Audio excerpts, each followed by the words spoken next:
What's going on, people? We are Tottenham TV, back here with another transfer update for you guys. A late night bomber has just come through, and everyone's saying, where's the transfer activity? We need players through the door.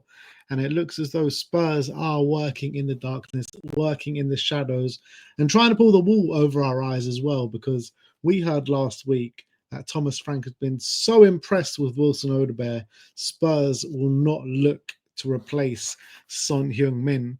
Well, it looks like that is completely false, because it looks as though Spurs are looking to bring in another winger, and that winger goes by the name of Savinho from Manchester City. We actually brought you Savinho in an update at the back end of last week, and I was thinking, nah, there is no chance this could happen. However, Fabrizio Romano has brought us a bomber. He calls it an exclusive, and he says Tottenham are opening club-to-club talks to sign Savinho from Man City. Negotiations are ongoing between Spurs and Man City, and understands Savinho is open to the move if the clubs can agree a fee. Tottenham boss Thomas Frank indicates Savinho as the ideal player. Savinho is Tottenham's #1 target. Concrete talks have started with all parties. The player is open to the move. And Matti Moretto says Man City do not want to lose Savinho, but if a very high offer comes in, it could happen. Tottenham are going to go strong for the player. Now, what do we think a really high bid is? They signed him for 25 million about a year ago in that deal with Girona. Obviously, they're a City sister club with Man City. Does a 50 million bid get him out? 60 million? Like, how far do you go? I'm looking at the quality of the player. I love Sabinho. I think he's really, really good player. Such a tricky customer. I just remember him putting it through the legs of Destiny Udogie.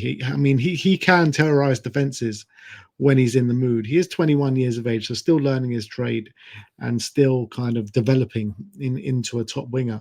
But I definitely think he'll get there. And I think if he comes to Spurs, I think he's up there with the best wingers of the club, and definitely a starter for Tottenham Hotspur. I mean, he's so tricky on the ball. And I think if you had Savinho on the left and Kudus on the right, I think that is an unbelievable wing pairing to have, to be honest. I think that when you're looking at both of them, with the season they had last season, is there still enough goal contributions in there to kind of get, looking at Sonny's goal contributions, we need to make up for them. Maddison's, we need to make up for him. So I don't think it's enough in itself, Savinho, to say our front line is now fixed and we can move forward. I still think we need more. But this, as an isolated signing, I really think is a top signing, to be honest. I really do. Now, when you think of Man City saying they'll only do it for big money, doesn't sound too hopeful, does it? It really doesn't. I'm hoping that Spurs, we know Spurs have got money. We know there's that 60 million that we bid for Morgan Gibbs-White that hasn't been spent yet. We know that money's there.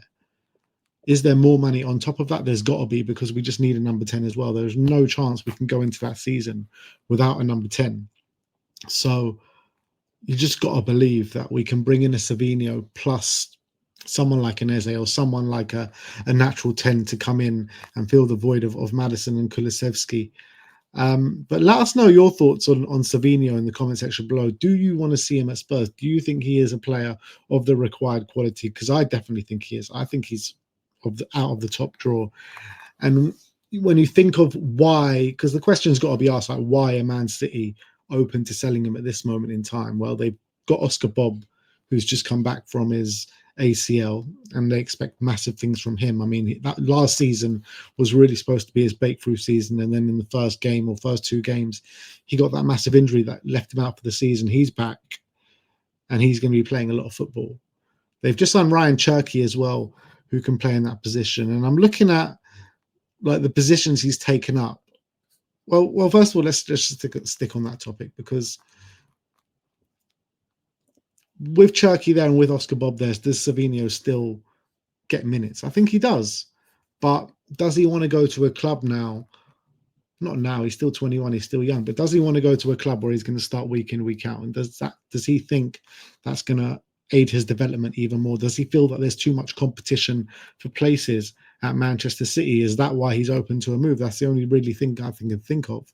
He is on really low wages when you're talking about Man City players. I'll just get it up for you in a second, but in terms of the wages, it just shouldn't be an issue for Tottenham Hotspur. I'm just getting it up now. So yeah, I'm pretty sure he's on really low wages. Yeah, where is it? Yeah, £40,000 a week. 40. It's mad. He's on £40,000 a week, but I think from the player side, that's the only thing I can think of. First of all, he'll get a bumper pay rise. If not, he would get that Man City anyway. But the only thing I think of is the promise of regular game time, and he does come in as our out and out best left winger in the squad. So he definitely gets that at Tottenham Hotspur. That's the only thing I can think of why he would be open to the move. Now, it all depends on what fee Man City will settle on. I'm sure figures are going to come out in the coming days, maybe tomorrow, of why or what Man City are willing to sell him for. But just thinking about this as just a signing for Spurs, if we take Romano and we take Matti Moreto's kind of reports,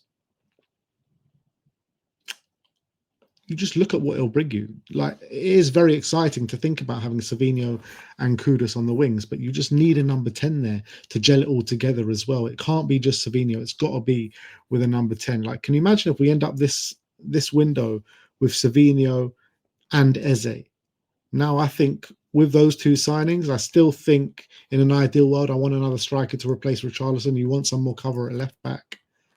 But the front line starts to look a lot different. And I think I'd start to be a lot more comfortable with that front line if we could have a Savinho and it doesn't even need to be Eze, but someone that can just create for us in that middle of the park and fill the void that Maddison and Kulusevski are going to leave. Kulusevski, for the first 3 months of the season, and Maddison for the whole season. So yeah, it is better. It is better. When you're looking at the position, so it's a strange one because at Man City he did play predominantly right wing. He played 27 games totally at right wing last season for Man City, 1 goal, 6 goal contributions. On the left wing, he played 12 games with 1 goal and 5 goal contributions. That's a much better rate when he's out on the left wing. And then when you look back at his time at Girona, he basically only played on the left wing, where he played 35 games, 9 goals, 8 assists, attacking midfield, 2 goals, 1 goal, 2 games, 1 goal, 1 assist. So you got to look at it and say that over his career so far, he's shown that he's better. In terms of output, he's shown that he's better on the left wing than he is on the right wing. However, he is left-footed, which I think Frank likes to have his kind of wingers cutting inside, so they're on their other foot. So if they're on the left wing, you're right-footed. If you're on the right wing, you're left-footed. But for someone like Savinho, I don't think that would matter too much because he's so good on the ball. He's just a take-on demon, a dribbling demon, and he embarrassed a lot of Premier League defenders last season. I know he maybe didn't get the goal contributions where in the Premier League alone I'm talking about, because the stats I gave you before were all competitions, but in the Premier League alone, he didn't get the goal contributions where maybe you think like, yeah, he can be that Sonny replacement. But I genuinely believe Sabinho probably could be the long-term Sonny replacement. And I think going into a season with Savinho, Odobert and Tell all comfortable playing on the left, I think that's really good options to have. Savinho being backed up by Odobert and Tell. I'm very comfortable with that. On the right wing with Kudus, with being backed up by Brendan Johnson, I'm completely fine with that. It's just the striking department and the number 10 department where I've got massive issues with. And that's got to be our main priorities now moving forward. But look, more news is going to come out on this. Am I hopeful that this deal will happen? No, probably not, because the key sticking point is that Man City don't want to sell. But if a very high offer comes in, they're going to consider it. Are we going to go and meet what Man City want? Are we going to offer something very big for Savinho? Or is this just more bloody smoke and mirrors from Tottenham Hotspur? We're about to find out. But if we're going to make a signing, we need to make one very quick. We're going into Monday now, in the early hours of Monday morning. in 3 days' time, we play the Super Cup against PSG. So I've lost all hope trying to bring in a player for that. But at least for the start of the new season this weekend, just under a week away, let's get 1 or 2 signings in so we look a lot better in that forward line. Because right now we've got a completely mid forward line. So that is the exclusive. That is the bomber. That is the breaking news at this moment in time. Tottenham have now opened club-to-club talks with Manchester City for their winger Savinho, which I think would be a brilliant signing for us. Like I said, just him, I'm not happy with. We need him and other players to come in as well. Definitely a number 10 and maybe even a striker as well. But let us know just on the Savinho signing, on the Savinho issue, would you like to see him at the football club? Does he represent really good business for you? And yeah, excited to know your thoughts. Like, subscribe, and comment. And as always, come on, Spurs.